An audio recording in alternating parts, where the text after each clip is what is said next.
আসসালামু আলাইকুম, welcome to my Barakka family BD. চলে আসলাম আজকে এক নতুন রেসিপি নিয়ে। আজকে আমরা রান্না করছি গ্রামের একদম ঐতিহ্যবাহী দেশি মুরগির মাংস দিয়ে ওল।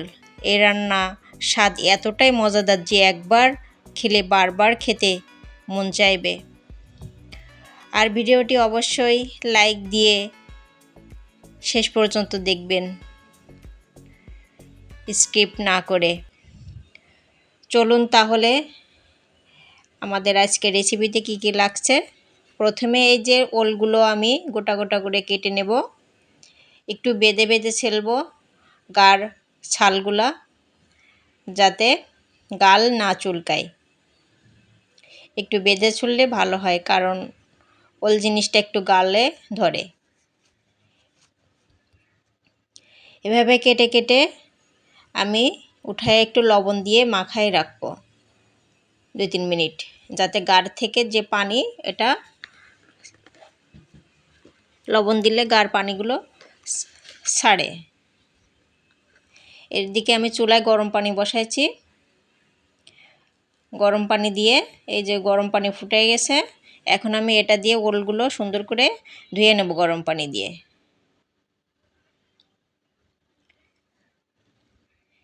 এই যে আমার পরিষ্কার করে ধুয়ে নিলাম গরম পানি দিয়ে।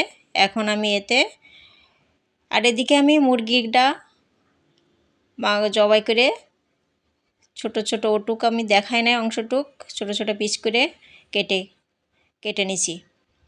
এখন আমি ওলে হলুদ আর লবণ মাখায়,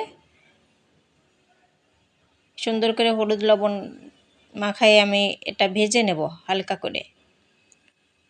প্রথমে আমি একটু পরিমাণ মতো লবণ দিলাম আর একটু হলুদ দিলাম, যেটা মাছ ভাজি করা হয় ওইরকমই হলুদ লবণ।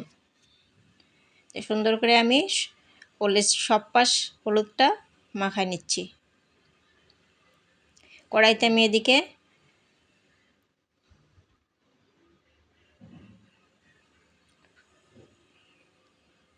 কড়া গরম হতে দিচ্ছি। এখন আমি তেল দিয়ে দেব। তেলটা গরম আসলে আমি এর ভিতরে ওলগুলো দিয়ে সুন্দর করে ভেজে নেব।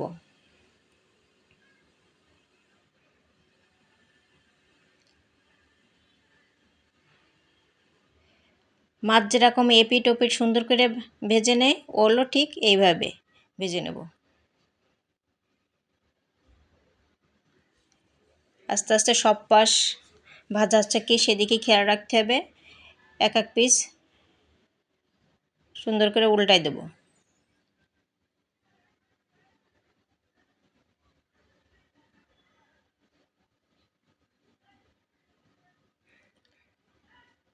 একটু বাদামি কালার হওয়া পর্যন্ত ভাজবো।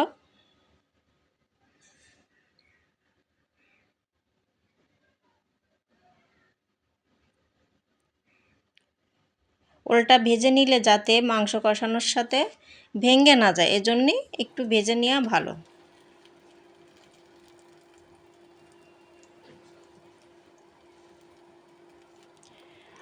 এই যে আমার ওলগুলো ভাজা হয়ে গেছে সব পাশ।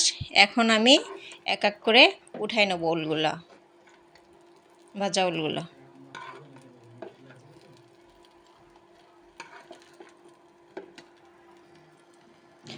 সবগুলো উঠানো শেষ।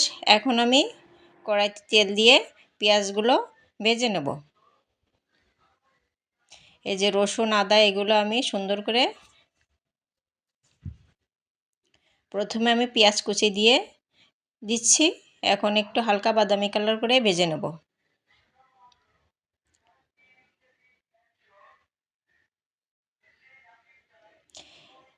ভাজা হয়ে গেলে এর ভিতরে এবার আমি রসুন আর সামান্য পরিমাণ একটু আদা একসাথে থেতো করে নিচ্ছি, বেটে নিচ্ছি, দিয়ে ভেজে নেব। এখন আমি এর ভিতরে এই যে হলুদ আর লবণ দিয়ে দিলাম পরিমাণ মতন। একটু নেড়ে নেব, পুড়ে না যায়, একটু সামান্য পরিমাণ পানি দিচ্ছি, দিয়ে এক এক করে বাকি মশলাগুলো দিয়ে দেব। এখন আমি মরিচের গুঁড়া দিলাম,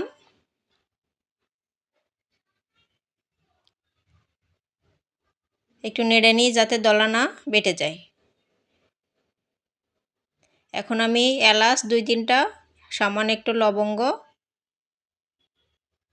আর জিরা গুঁড়া একসাথে দিয়ে একটু সামান্য পরিমাণ পানি দিয়ে মশলাটা কষায় নেব। এই কষানো মশলার ভিতরে আমি এই ধুয়ে রাখা পরিষ্কার করে মুরগির মাংসটা দিয়ে 7-8 মিনিট কষাবো। মাংসটা ভালোভাবে কষায় নিলে মাংসের স্বাদ অন্যরকম লাগে। এখন আমি এটা মিডিয়াম চুলার আছে ঢাকনা দিয়ে রেখে কষাবো। কষানো শেষ হলে 10 মিনিট পরে আমি এখন এই যে কষানো শেষ, এর ভিতরে সে ভাজা ওল দিয়ে আরও 3-4 মিনিট কষাবো।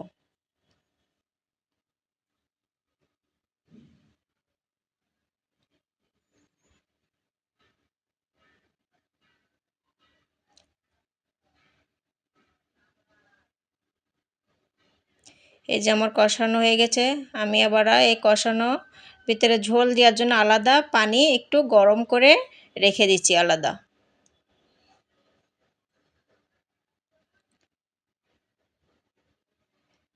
এই যে ভালোভাবে কষানো হয়ে গেছে, এখন আমি গরম পানি দিয়ে দেব।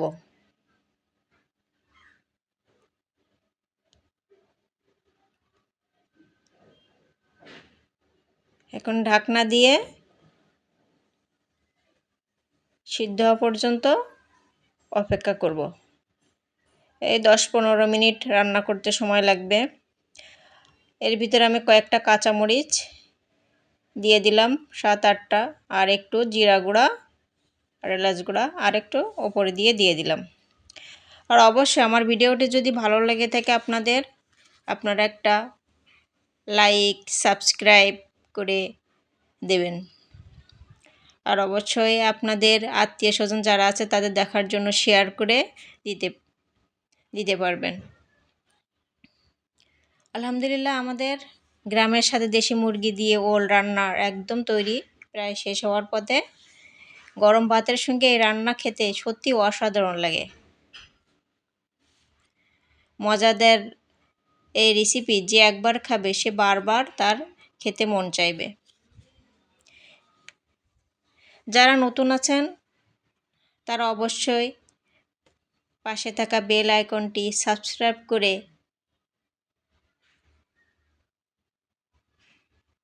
করে দেবেন, যাতে পরবর্তীতে নতুন নতুন রেসিপি আপনাদের দেখাতে পারি। সেই পর্যন্ত ভালো থাকবেন, সুস্থ থাকবেন। আজকের মতো এই পর্যন্ত। আল্লাহ হাফেজ।